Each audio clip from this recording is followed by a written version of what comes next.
नमस्कार दोस्तों, हिमांक defence classes में आपका स्वागत है।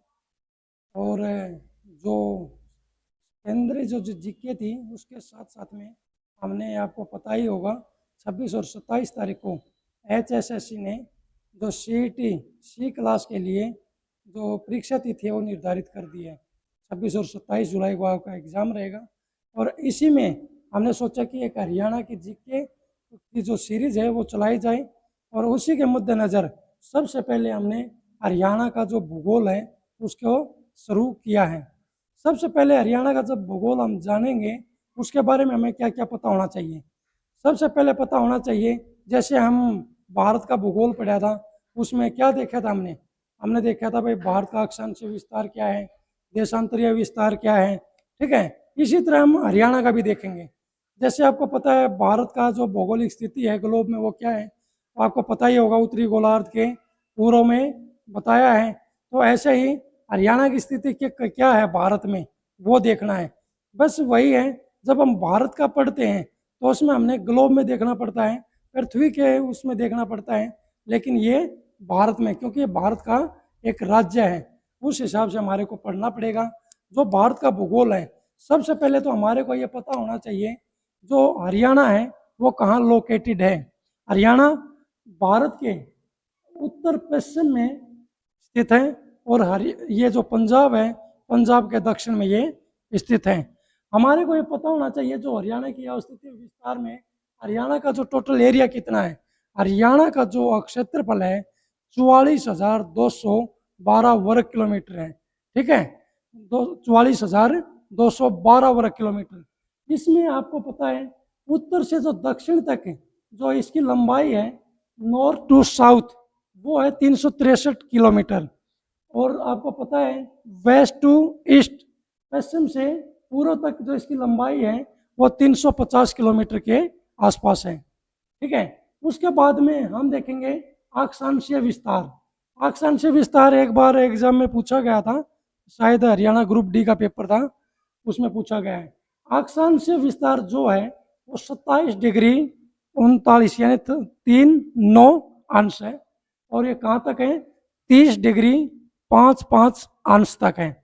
उसके बाद में देशांतरीय विस्तार, हरियाणा का जो देशांतरीय विस्तार है वो 74 यानी कि 74 डिग्री 27 अंश टू 77 डिग्री 36 अंश के बीच में है। ये हमारे को पता होना चाहिए इसके बारे में। इसके बाद में आपको पता ही है जो हरियाणा है भारत के कुल क्षेत्रफल का 1.34% इसमें है हरियाणा में। उसके बाद में क्षेत्रफल की अगर दृष्टि से बात करेंगे हरियाणा का सबसे बड़ा जिला यह सिरसा है और सबसे छोटा जो जिला है वो आपका फरीदाबाद है। ये आपको पता रहना चाहिए। इसके बाद में जब हरियाणा पुलिस जो SI का पेपर हुआ था शायद 2018-19 में, उसमें क्वेश्चन काफ़ी निकले थे दिशा के आधार पे। आपको पता है जो हरियाणा का जो दक्षिण पश्चिम है, सबसे पहले बात करते हैं दक्षिण पश्चिम की। हरियाणा का जो दक्षिण पश्चिम है उसमें राजस्थान है। ठीक है, राजस्थान के साथ हरियाणा के कौन कौन से जो जिले हैं वो टच करते हैं, जो छूते हैं, उसमें मेवात आएगा, रेवाड़ी आएगा, महेंद्रगढ़ आएगा। ठीक है, फिर इधर चलते हैं भिवानी, भिवानी के बाद में हिसार और आपका फतेहाबाद, सिरसा। ये सब जो हरियाणा और राजस्थान की सीमा का निर्धारण करते हैं, ये आपको पता ही होगा। उसके बाद में जब पश्चिम उत्तर में यानी कि पश्चिम से जब उत्तर की तरफ जाते हैं इसमें पंजाब आता है। ठीक है, और हरियाणा के कौन कौन से जिले हैं जो पंजाब को टच करते हैं वो आपके रहेंगे सिरसा, फतेहाबाद, जींद, कैथल, कुरुक्षेत्र। ठीक है, ये आपको ध्यान रहना चाहिए। और आपका अम्बाड़ा भी रहेगा। ठीक है, अम्बाड़ा। और उसके बाद में अगर हम उत्तर पूर्व की बात करते हैं, उत्तर पूर्व में आपको पता है 3 जिले हैं हमारे, पंचकुला है, अम्बाला है, यमुनानगर है। इसको किसको टच करते हैं, हिमाचल प्रदेश को टच करते हैं। इस और पूर्व में पूर्णतः जो ईस्ट साइड में है वो उत्तराखंड है। और ये जो उत्तराखंड है ना, ये SI का पेपर में यही पूछा गया था। ठीक है, उत्तराखंड है वो हरियाणा से टच करता है या नहीं करता है, ऐसा क्वेश्चन था। आपको पता है पूर्व में उत्तराखंड टच करता है। और फिर आती है दक्षिण पूर्व की बात। दक्षिण पूर्व में आपके दिल्ली है। आपको पता ही है जो दिल्ली के साथ हमारे कौन कौन से जिले टच करते हैं, आपको पता ही होगा, झज्जर है, ठीक है, झज्जर है और सोनीपत है, ठीक है, और उधर से गुड़गांव और फरीदाबाद है। ये तो अंदर ही घुसे हुए हैं दिल्ली के, ठीक है। ये 4 जिले हैं जो दिल्ली को टच करते हैं। लेकिन आपको पता होगा जो हरियाणा का पूर्वी क्षेत्र है वो वहां से क्या निकलती है, यमुना नदी निकलती है। और जो यमुना नदी है, यमुना नदी के किनारे कौन कौन से जिले बसे हुए हैं, आपको पता होगा, यमुना नगर से शुरू होता है, फिर करनाल है, पानीपत है, सोनीपत है, फरीदाबाद है, पलवल है, मेवात है। ये सब के सब जिले यमुना नदी पर हैं। और इसी से हरियाणा और उत्तर प्रदेश की सीमा का निर्धारण होता है। यहाँ से क्वेश्चन निकलने की काफ़ी संभावनाएं हैं। आप इसको अच्छे से एनालिसिस करना है, मैंने भी कोशिश की है, ठीक है। आप भी ये जो 4 दिशाएं बना लो, नॉर्थ, साउथ, वेस्ट, ईस्ट, इसमें आप दक्षिण पश्चिम लिख लो, अपने हिसाब से इनको लिख लेना है। फिर उत्तर पश्चिम, उत्तर भारत में यहाँ पे ये जिले टच करते हैं। उसके बाद में आपको पता ही है अम्बाला पंचकुला के बाद में, यानी कि ईस्ट साइड में उत्तर पूर्व की बात करेंगे तो इसमें पंचकुला, अम्बाला, यमुनानगर जिले आते हैं। अगर हम पूर्व की बात करेंगे, पूर्व में हमारे उत्तराखंड है, और जो पंचकुला, अम्बाला, यमुनानगर, ये जो तीनों के तीनों जिले हैं ये हिमाचल को टच करते हैं, ठीक है। और फिर आती है दक्षिण पूर्व में दिल्ली। दिल्ली में आपको पता ही होगा सोनीपत, झज्जर, गुरुग्राम और फरीदाबाद जिले हैं, ये इसको टच करते हैं, ठीक है। और जो पूर्णतः पूर्व में है, पूर्व में यमुनानगर, करनाल, पानीपत, सोनीपत, फरीदाबाद, पलवल, मेवात है। ये आप एक बार अच्छे से ध्यान रखना है। आपको पता होगा जो हरियाणा है, हरियाणा राज्य की जो भू अवस्थिति है, यानी कि जो अवस्थिति है कहाँ लोकेटेड है, और उसकी जो जलवायु का निर्धारण है वो मीसोजोइक जो काल है उसमें हुई थी। मीसोजोइक ये भूगोल की भाषा का समय निर्धारण है। तो उसमें देखोगे आप जो हरियाणा का भौगोलिक क्षेत्र के आधार पर जो वर्गीकरण है वो मुख्यतः 3 भागों में बांटते हैं। कितने भागों में बांटते हैं? 3 भागों में। 3 भागों में आपको पता है, एक तो कुरुक्षेत्र है, कुरुक्षेत्र में करनाल और जींद जिला आता है आपका, कुरुक्षेत्र में करनाल और जींद जिला आता है। और यहाँ से चोटांग नदी बहती है। कौन सी? चोटांग नदी, ठीक है। और ये धार्मिक दृष्टि से काफी महत्वपूर्ण है। आपको पता ही होगा कुरुक्षेत्र में महाभारत का युद्ध लड़ाया गया था, वहाँ ब्रह्म सरोवर है, ठीक है, और भी बहुत सारी चीजें हैं। कहने का अर्थ क्या है, धार्मिक दृष्टि से काफी महत्वपूर्ण है। और ये जो एरिया है ना, जो आपका करनाल और जींद जो कुरुक्षेत्र जिले के अंदर आते हैं, इसमें रेतीला क्षेत्र नहीं है। ये आपको दिमाग में रखना है, एग्जामिनर आपसे उड़ जा सकता है क्या निम्नलिखित में कौन सा जो जिला है वो रेतीला है या फिर नहीं है, ये आपको अच्छे से देखना है। उसके बाद जटियात। जटियात यहाँ पे भाई जो जाटों की अधिकता के कारण इन जिलों को क्या कहा जाता है, इन जिलों के जो क्षेत्र हैं उसको जाटियात कहा जाता है। आपको पता है इसमें हांसी आता है, हिसार है, फतेहाबाद है, भिवानी है, रोहतक, ठीक है। इसमें जाटों की अधिकता के कारण इसका नाम जटियात रखा गया है। इसके बाद में फतेहाबाद या भट्टू तहसील। आपको पता है प्राचीन काल में जो भट्टीर नाम के राजपूत होते थे उनके कारण इस क्षेत्र का नाम बटियाना पड़ा है, ठीक है। इसके बाद में आगे चलते हैं हरियाणा की भू आकृति के बारे में। जो हरियाणा की भू आकृति है आपको पता है इसको 2 भागों में मेन तौर पे डिवाइड करते हैं। एक ये जो समतल या तरंगित टाइप, तरंगित होता है ऊबड़ खाबड़, ठीक है, जो ऊबड़ खाबड़ जगह होती है, क्योंकि जो ये एरिया है आपको पता ही है, जो शिवालिक से जो नदियाँ मैदानी भागों में प्रवेश करती हैं, ये मोटे कंकड़, रेत, बालू लाकर क्या करती है, डिपॉजिट करती हैं। क्योंकि जो मैदानों में क्या होता है, ढाल मंद होता है, ठीक है, और वहाँ पर क्या तरंगित मैदान बन जाते हैं, ये आपको याद रखना है। तो समतल या तरंगित मैदान है वो टोटल का 93.76। आपको पता होगा ये जो एरिया है समतल या तरंगित मैदान है ये घग्गर नदी और यमुना नदी के बीच में है, ठीक है। तो आगे हम क्या याद रखेंगे, जो समतल मैदान है, समतल मैदान है 68.21%, यानी 68.21% जो है समतल मैदान है, ठीक है। उसके बाद में तरंगित मैदान, मैंने अभी थोड़ी देर पहले जिक्र किया था, तरंगित जो उबड़ खाबड़ मैदान है, उसकी जो है या 25.55% तरंगित मैदान है। इसके बाद में आते हैं 6.24% पहाड़ियों के ठूंठ। आपको पता है जो शिवालिक हैं ये हमारे जो अम्बाड़ा है, यमुनानगर है या फिर पंचकूला है उसमें ये टच करते हैं। ठीक है, इसमें क्या है, जब वो निचला हिस्सा है, ठीक है, जो पहाड़ियों के ठूंठ हैं वो यहाँ पे पाए जाते हैं। ठीक है, और इसके बाद में जो पहाड़ी हैं ये आपकी 3.9% हैं। 3.9% जो अवशिष्ट पहाड़ी, आपको पता होगा जो अरावली पर्वत श्रेणी है इसका ये कहाँ से शुरू होती है, गुजरात के पालनपुर से और दिल्ली रिज तक आती है। दिल्ली रिज तक आती है तो आपको पता ही होगा ये राजस्थान, गुजरात में राजस्थान से होती हुई हरियाणा में प्रवेश करती हैं। हरियाणा के भी कुछ जिले हैं, कुछ क्षेत्र हैं जहाँ पे ये फैली हुई है। ठीक है, लेकिन ये क्या है, सबसे प्राचीन आर्कियन टाइप की चट्टानें हैं। अब क्या है, ये जीर्ण शीर्ण की अवस्था में है, ये कटी छटी हैं। जो पहले इसकी ऊंचाई होती है वो चीजें नहीं है, क्योंकि जो अपर्दन क्रियाएं हैं वो काफी समय से इस पे हो रही हैं। ठीक है, तो आपको पता है जो पहाड़ी हैं अवशिष्ट बोलते हैं। अवशिष्ट का मतलब है जो पहले पर्वत होते थे, वलित पर्वत होते थे, उनके ऊपर अपर्दन क्रियाओं ने काम किया, उसके बाद में थोड़ा बहुत जो उसका अवशेष है वो बचा हुआ है। यानी 3.9% क्या है, अवशिष्ट अरावली पहाड़ी है। इसके बाद में 1.67% इसमें क्या है, शिवालिक की पहाड़ियाँ। शिवालिक की पहाड़ियों को दो भागों में बांटते हैं, एक उच्च भाग आपको पता है और दूसरा निम्न भाग। जो निम्न भाग में 400 से 600 मीटर की जो औसत ऊंचाई होती है, और जो उच्च भाग है उसमें जो औसत ऊंचाई है वो 600 मीटर से ज़्यादा होती है। इस चीज़ को आपने देखना है। आपको पता है यहाँ से जो शिवालिक है, शिवालियों से बहुत सारी नदियों का उद्गम स्थल भी रहा है।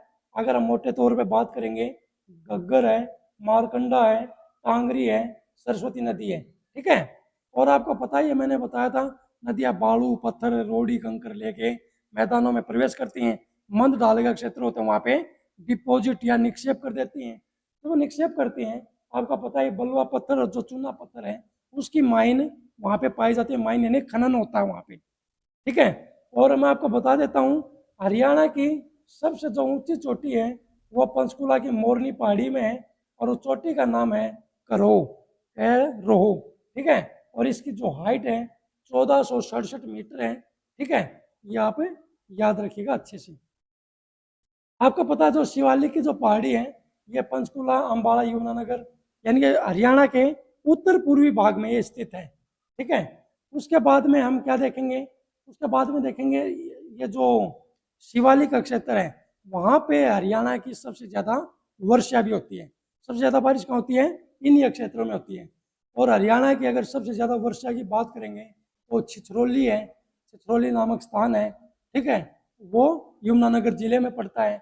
और आप यदि भारत की अगर विषयों की बात करेंगे तो सबसे ज़्यादा वर्षा कहाँ होती है, ये मानसून राम होती है मेघालय में। ठीक है, 1140 सेंटीमीटर वर्षा औसत होती है वहाँ पे। ठीक है, उसके बाद में जो आपको पता है जहाँ पे बारिश होगी, जो वेजिटेशन है, जो वनस्पति है, वो वहीं पे सबसे ज़्यादा होगी। इसको देखना है। देखो सर्वाधिक जो सदाबहार वन है वो इन्हीं क्षेत्रों में है। और पेड़ कौन कौन से हैं, साल हो गया, देवदार हो गया, चीड़ हो गया, ठीक है, और खैर हो गया। ये सब जो फॉरेस्ट्री है, जो वन है, वो शिवालिक क्षेत्र में मिलते हैं। दूसरा दूसरा इसमें जो गिरिपाद मैदान है, यानी कि जो आपके पर्वतीय क्षेत्र है उसके जो नीचे उसकी जो तलहटी में जो क्षेत्र है उसको बोलते हैं गिरिपाद। और वह क्योंकि उसकी ऊंचाई ज़्यादा है नहीं तो वो मैदान है। ठीक है, उनको बोला जाता है भावर प्रदेश। जब हम भारत का भूगोल पढ़ते हैं और वो उसमें जो मैदानी प्रदेशों की परिभाषा पढ़ते हैं उसमें भावर आता है। ठीक है, और भावर में क्या होता है, नदियां है ना जो वो भूमिगत हो जाती हैं। ठीक है, और जो पानी है वो पत्थर रोड़ी कंकर में से ही होकर गुजरता है। ठीक है, तो गिरिपाद ये जो मैदान है उसको भावर प्रदेश भी बोला जाता है। और जो शिवालिक के दक्षिण में यहाँ पे ये गिरिपादीय मैदान पाए जाते हैं। इसके बाद में यमुना और घग्गर नदी, ठीक है, वो पंचकुला और अम्बाड़ा इन क्षेत्रों में, अम्बाड़ा, यमुनानगर, पंचकुला, इसके पूर्वी जो भाग है उसमें गिरिपादीय मैदान पाए जाते हैं। क्योंकि उससे ऊपर तो क्या होता है, आपका हिमालय शुरू हो जाता है, शिवालिक हिमालय। आगे जो गिरिपादीय मैदान है इसको स्थानीय भाषा में धर कहा जाता है। क्या कहा जाता है? धर। और जगाधरी जो तहसील है, जगाधरी तहसील में इसको कंधी कहा जाता है। क्या कहा जाता है? कंधी। ये आपको याद रखना है। और इसमें मैदानों में नदी नालों से जो खड्डे बनते हैं उसको चौ कहा जाता है। ये आपका ना सीधा पेपर में छप सकता है। ये सारे के सारे अच्छे से मार्क करके इसको अच्छे से एनालिसिस करके देखना है। नदियां हैं अपने साथ जो क्या लेती हैं? सामग्री। सामग्री का मतलब ये है रोड़ी, कंकर, पत्थर, वो भागे लाती है ना अपने साथ में, ठीक है, वही है, वही सामग्री लेके आती है। और उससे क्या बनते हैं? जुलोड़ पंख का निर्माण होता है मैदानी भागों में, ठीक है। ये आप अच्छे से ध्यान रखो। और जो इसका थर्ड पार्ट है, थर्ड पार्ट में आएगा जलोढ़ मैदान। जलोढ़ आपको पता ही है, जब नदियां अपने जो अवशेष जो लेके आती हैं उसको किसी भी जगह पर निक्षेप कर देती हैं, वहाँ जो मैदान बनते हैं वो कौन से बनते हैं? जलोढ़ के मैदान, ठीक है। आपको पता है जलोढ़ के जो मैदान है, बांगर और खादर दो तरह के होते हैं। खादर आपको पता है जहाँ वर्ष में एक बार बाढ़ आती है उसको खादर प्रदेश बोलते हैं। अगर मुख्य तौर पर देखेंगे भारत में तो जो खादर प्रदेश हैं पूर्वी यूपी और बिहार में यह क्षेत्र मिलते हैं, क्योंकि कोसी नदी वहाँ बाढ़ लेके आती है ना। लेकिन हरियाणा में जो मैक्सिमम जो क्षेत्र है वो बांगर क्षेत्र है। बांगर क्षेत्र का मतलब ये होता है यहाँ पे जो नदियाँ हैं वो प्राचीनतम, यानी पहले बाढ़ लेके आती थी, अब यहाँ पे बाढ़ जैसी स्थिति नहीं देखने को मिलती है। या फिर इसकी प्रॉपर जो परिभाषा है बांगर की, वो प्राचीनतम बाढ़ ग्रस्त क्षेत्रों को बांगर कहा जाता है। और जो बांगर का जो एरिया है वो अम्बाला, यमुनानगर, हिसार, सिरसा, कैथल, पानीपत, रोहतक, सोनीपत, ये सब उसमें आते हैं। और यहाँ पे नदियाँ कौन कौन सी हैं आपको पता? मारकंडा, चौटांग, सरस्वती। देखो दोस्तों, ये आपको याद रखना है, क्योंकि हरियाणा में जो लगभग नदियाँ पाई जाती हैं वो अपनी सतह को प्राप्त कर चुकी हैं, ठीक है, या वो विलुप्त होने की कगार पे हैं, या फिर वहाँ पे इतना वो जल स्तर नहीं है, ठीक है। और जो जलोढ़ मैदान होते हैं इसमें एक चीज़ और भी याद रखनी है, यहाँ पे जो ढाल है वो अति मंद है, ठीक है। इसके बाद में बाढ़ के मैदान, आपको पता है बाढ़ कौन सी नदी लेके आएगी? जहाँ पे जल स्तर अच्छा खासा होगा। और हरियाणा के अगर बॉर्डर पे जो नदी बहती है यमुना, यमुना नदी एक ऐसी नदी है, ठीक है, और वो अपनी सहायक नदियों के साथ जो हरियाणा का प्रांत है उसके पूर्वी भाग में बाढ़ लेके आती है, ठीक है, तरंगित मैदानों में। और उस बाढ़ के मैदानों को स्थानीय भाषा में नैली या बैट कहा जाता है। ये देखो जो बाढ़ के मैदान में पड़े थे ना, उसके बाद में आता है बालू के टिब्बे युक्त जो मैदान है वो, उसके बारे में देखते हैं। देखो ये क्या है, ये पश्चिम में है, ठीक है, और ये हरियाणा और राजस्थान की जो सीमा है उसके आसपास है, ये टिब्बे पाए जाते हैं। आपको पता होगा जो गर्म और जो शुष्क हवाएं चलती हैं वो क्या करती है अपने साथ है ना रेत के कण लेके आती हैं, और वो क्या करते हैं जब उसकी गति कम हो जाती है तो वो डिपॉजिट कर देती है उनको, और फिर वहाँ पे क्या हो जाता है बालू के टिब्बे बन जाते हैं। 6 मीटर के, 5 मीटर के, 10-10 मीटर तक के बालू के टिब्बे देखने को मिलते हैं। आपको पता ही होगा, आपने कभी यात्रा की होगी तो, जैसे सिरसा है, हिसार है, भिवानी है, महेंद्रगढ़, फतेहाबाद, रेवाड़ी, झज्जर, यहाँ पे बालू के टिब्बे देखने को मिलते हैं। उसके बाद में जो दिल्ली है, ठीक है, उसके बाद में जो छठा है, ये राज्य के दक्षिण भाग की बात हो रही है, ये अरावली का पथरीला प्रदेश है, ठीक है। और जो अरावली का पथरीला प्रदेश है इसको हम दो भागों में बांटते हैं, एक तोशाम पहाड़ी, दूसरा इंदौरी पहाड़ी, ठीक है।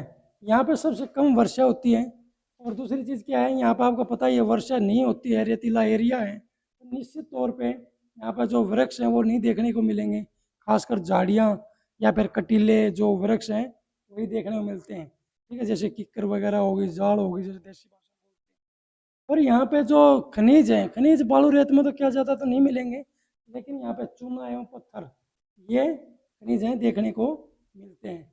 आपको बता देता हूँ जो अरावली पर्वत श्रेणी है, अरावली पर्वत श्रेणी का जो पथरीला प्रदेश है, ठीक है, उसका सबसे ऊंचा भाग जो है ये नारनौल में पड़ता है, नारनौल में पुलताजपुर गांव में, और इसकी जो हाइट है सर 600 52 मीटर है, ठीक है। और ये डोसी की पहाड़ी में स्थित है। उसके बाद में तरंगित बालू मैदान, ये क्या है, बालू, ये जो मैदान है तरंगित, तरंगित मैंने आपको बताया ही था, ये कटे छटे होते हैं, ठीक है, तिरछे होते हैं, ये उबड़ खाबड़ टाइप के होते हैं, ठीक है। वायु से जब निक्षेप होता है तो वहाँ पे इनका निर्माण होता है। अरावली पहाड़ी है, उसके समीप है, वो बालू के निक्षेप आपको देखने को मिलेंगे, क्योंकि आपको पता है इंडिया के अंदर थार मरुस्थल है, थार डेजर्ट है, ठीक है। और जो थार डेजर्ट है, आपका जो गंगानगर है, बीकानेर है, ठीक है, जैसलमेर है, इन एरिया में क्या है, थार डेजर्ट है, उसका प्रभाव हरियाणा पे भी देखने को मिलता है। और इसके बाद में अनकाई दलदल, ये प्रश्न है ना भाई 2-3 बार पूछ लिया है आपके एग्जामिनर ने। आप जब प्रीवियस ईयर का कुछ देखोगे, क्वेश्चन बैंक आपको देखने को मिलेगा। जो अनकाई दलदल है, यह सिरसा का जो दक्षिणी भाग है उसमें इसका ये देखने को मिलता है। और जो इसका निर्माण हुआ था, जब जल में अवरोध के कारण अनकई दलदल का निर्माण हुआ है। और जो नाथुसरी चौपाटा है, हरियाणा का सबसे कम ऊंचाई वाला क्षेत्र है, यह प्रश्न पूछा गया है। और जो अनकाई दलदल बनी है वो घग्गर नदी के कारण बनी है। दूसरी बात, आपको पता होगा जो टीले होते हैं, टीलों के मध्य में क्या होगा, टीलों के मध्य में आपको पता है कोई ना कोई स्थान मिल जाएगा जो ढाल ज़्यादा होगा, और वहाँ पे खाई टाइप में। और उसमें क्या होता है, जब बरसात का पानी भर जाता है, बरसात का पानी भरने पर उस ताल में तालाब दिखते हैं, तालाब टाइप में। और वर्षा जल भर जाने से बावड़ी या ठूंठ कहते हैं उसको, ठीक है। आज के लिए इतना ही है। जो हरियाणा का भूगोल है वो कंटिन्यू करेंगे कल से।